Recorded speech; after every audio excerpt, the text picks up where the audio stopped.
If you would like to get your song reviewed, dear listener, there's the Filthy Capitalist option. As Sori says, $125 gets you straight to the head of the line. You don't have to be part of the alliance. You don't have to be part of the group. Wait a minute. And the biggest thing is you don't have to wait. You hop, skip, and jump right in front of everybody. $125 gets you there. You do that 3 times, and then get mashed down to the $75 rate for perpetuity. Yes! Also, there is a band review option.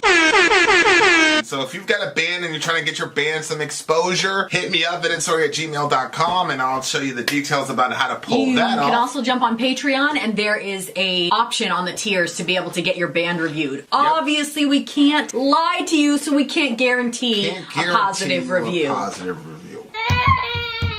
Get what you get. It's just rubbish. Rubbish. Rubbish. That's British for garbage. My favorite is the community option. $1 at the gate gets you in a Patreon. You get to join an alliance. The alliance joins their points together, and that helps determine what songs that we do. The alliances hang out on Discord. Message me on Patreon to get the link. And they do all kinds of other cool things. They do Minecraft, Dungeons and Dragons. Yeah.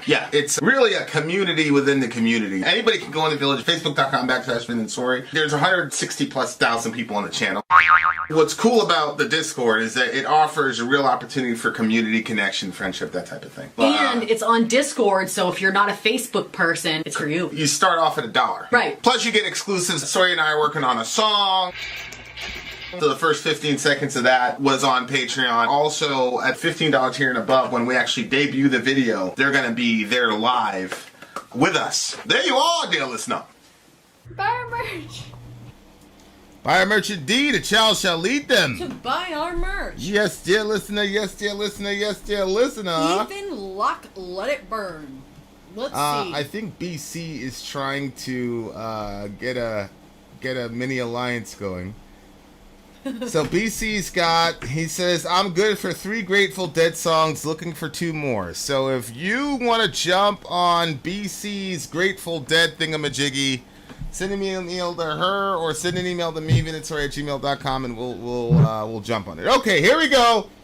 Okay, let it We burn. are in the middle of the reggae for Vin and Sori stream by DJ Mojo and Middle Earth. Boop, more fire. Selassie, I send them, go on.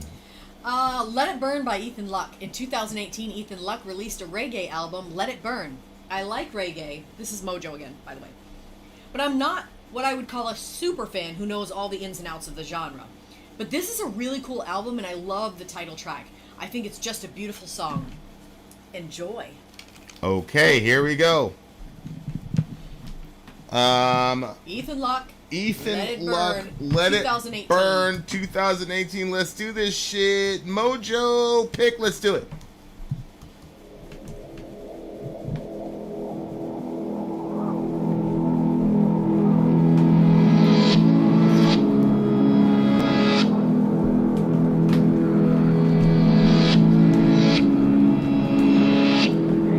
I like that. It's definitely an updated version.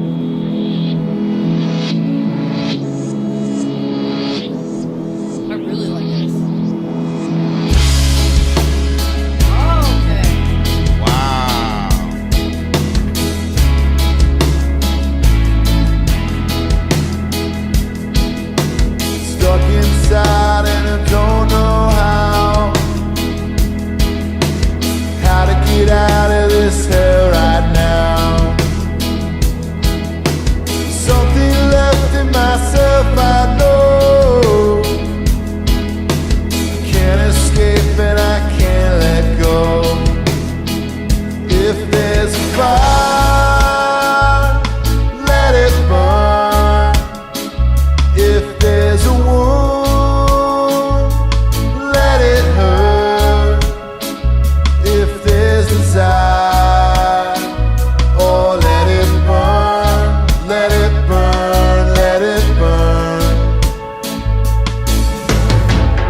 fire, let it burn. If there's a wound, let it hurt. If there's desire, oh, let it burn, let it burn, let it burn.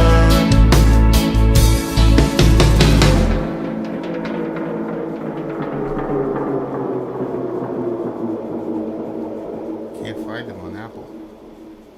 I really, really like that. I know. I'm trying to find him on Apple to get in Let my. it burn. Ethan There it Luck. is. Got him. Got him. Got him. I I'm got trying to you, figure bitch. out what was going on with my. Anyway, He's trying to hide. Go ahead. I got him on the playlist. I really like that one. I loved what they did with it musically, like at the start. That was a really cool sound. Yeah. He definitely has an updated sound. Yes. Yeah. Like reggae's kind of a box that you kind of can get confined into, and it's kind of And he's like there that and not that there. consistent. You know, that's just Yeah. you're not gonna really modernize that. But there's a lot of other things you can do in those spaces that. And the other thing is too is like if you can get a very strong chorus. It makes a lot of the difference. Now that's true for every genre, but particularly relative to Reggae. reggae. Yeah. Yeah, if you have a very, very strong chorus there and really good melody, that works. This guy, we've listened to back songs from this dude. This guy is like the truth, bro. Like he's not a one hitter. Yeah. And it's interesting too because I guess when I think of reggae, I think of songs that are going to tell me like it's going to be okay. Probably because of the one Bob Marley song, it's going to be alright. Every little thing. Yeah. It's gonna be alright. So that's kind of like what I'm picturing, and I imagine what I guess I just think that all the songs are gonna be like that. But this one, like he talks about like stuck inside, I don't know how, gonna get out of this hell right now. Something left in my soul, I know I can't escape and I can't let go. That's an interesting verse. So how is this the typical? No, it doesn't fit the tip. Well, what I Well, thought for the you, typical as Bob. far as like a comforting reggae song, how is this comforting to you? Well, it's still one that you don't have to necessarily listen to lyrically. You could just chill back and you could just feel the vibe of the music, and it still has a really good vibe to it. But then, like the chorus, if there's a fire, let it burn. If there's a wound, let it hurt. If there's desire, let it burn, let it burn, let it burn. Like that, it still kind of has that feeling to it. Like there are some things in life that you can't fight your way out of. Mm-hmm. Like you have to go through it. That's just it. And I think that kind of comes in a lot of different forms. Maybe you really fuck up bad in your relationship, and you have to deal with the fallout of what you've done, what you've said, what you know what I mean? Like if you're gonna try to keep that relationship, then you have to deal with the other person's, frustration or the way that they are reacting to you based on what you did. But a lot of times people want to escape that, and they don't want to, which makes the person that had to deal with the initial thing feel like, okay, so you're not taking this seriously. So like there's just some things, like that, or if you lose somebody that's important to you, you have to go through that grieving process. Like you can try to met up and you can try to push it to the side, but if there is going to come a time where you have to work through it. And one thing I think is that trying to not work through something and just kind of shoving it to the side or putting it to the back of your memory doesn't work. Because you'll be upset or crying about something or angry about something, and you're like, I can't put my finger on what it is. Well, it's all that stuff you buried.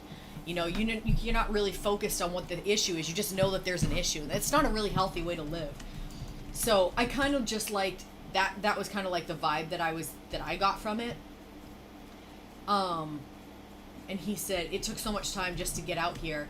Time is one thing I've come to fear. There's nothing left but the things I hold inside my heart, inside my soul. I did not like that line. Time is the one thing I've come to fear.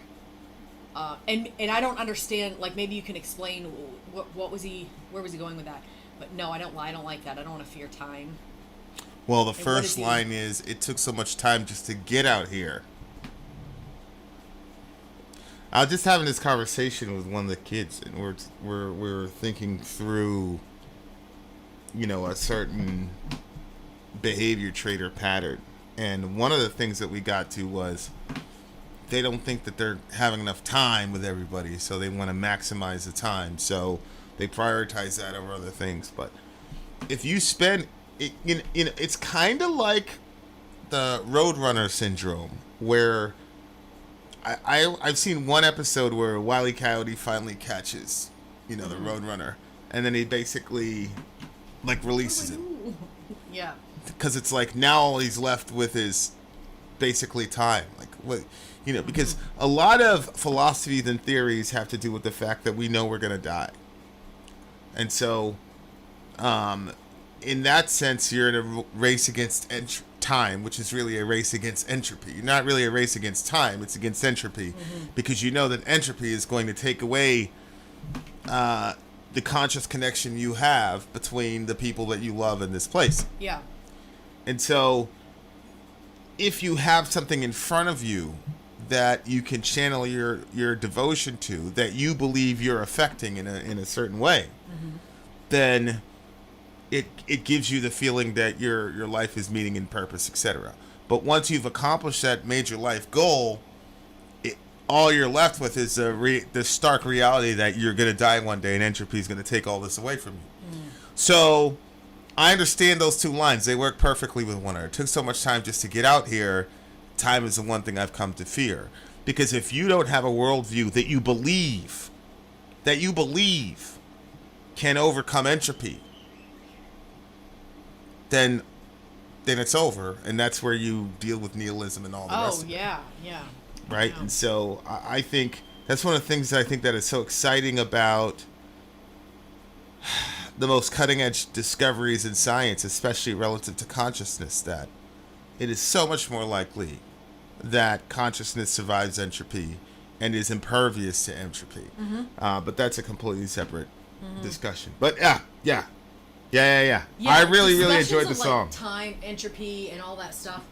I was how everybody has that kind of weird, quirky thing that they like to watch videos on. Some people, it's they want to watch demons going around in people's house, ghosts or whatever. For me, the fascinating group of videos that I like to watch is people that try to make themselves look like Barbie.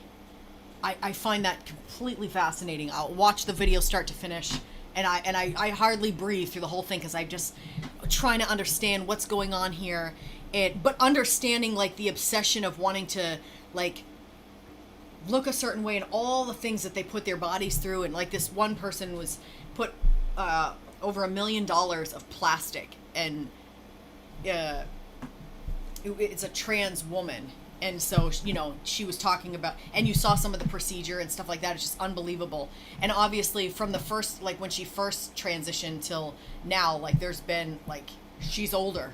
So what looked actually pretty good when she was at the start it's not looking, and that's the other thing that really is curious to me, is that she believes she looks good, or at least she says she does, but all of us on the outside looking in are this is not good. Her face she's put too much plastic and stuff. And so that idea, but that sort of running from this is the aging process, this is what happens, it doesn't matter, she can put $1 million now, but there is going to be a time where it doesn't even kind of help, So just that entire thing. So when you said that, it kind of made me, I don't know, think about that. I have so many questions in regards to that whole process. And then I always feel really sad when I'm watching it, because I'm why? Because I feel something is being lost and something is being missed, and I feel it's her spirituality, but she doesn't talk about her spirituality, so I don't know where that's at. I don't know, the value that a human being has just on the basis of being a human. And that lack of understanding, and a lot of times you find out that there was a bullying in the past, and stuff got very difficult for them, and her story was particularly, it was more difficult because usually it's like a biological female that's trying to become Barbie, so that's already like a big, transition. But she was transitioning from being male to being the Barbie. So I don't know, and sometimes I wonder, like, are these people just looking at her as a way to make money? Do they really believe in what they're doing? Or is this just a moneymaker for them and she just happens to be the cash cow to them, so to speak? Or are they genuinely trying to help her as a person? But anyway, like, she went out in the middle of a blizzard, it looked like. She was like, but a girl's got to do what a girl's got to do, basically. And I don't know. So yeah, so that maybe seems a little off topic, but it's absolutely on topic for me when we talk about entropy and those sorts of things. Like, yeah. I really enjoyed this song. This was, this one is, it's interesting because I think because of what you said on the last one, like, it didn't have like that, like, Jamaican accent sort of thing in there. And so then I think I missed it on this one. I was like, yeah, they should have had some Jamaican accent in this. Well, now that I know, but this is his own song. Yeah. You know what I'm saying? Yeah. So I'm okay with it if it's his song. You know what I'm saying? But if you're gonna say you're doing a reggae cover, then whatever. So I'm just treating this as a standalone thing. 9.9 for me. If it ends up on my playlist, it's at least got to be a 9.8. So it's a 9.8 for me. I haven't seen any confirmation about Bam Margera. But if he did die, that would go along with what we're talking about in the song. Hopefully he didn't. But either way, what I do know is that we have more reggae coming for you. More Mojo, more Middle Earth, more Vin and Sori. Vin out. Sori out. Gone. All right, guys. Stand by. We shall return. Turn. Yeah. I'm Vin. I'm sorry.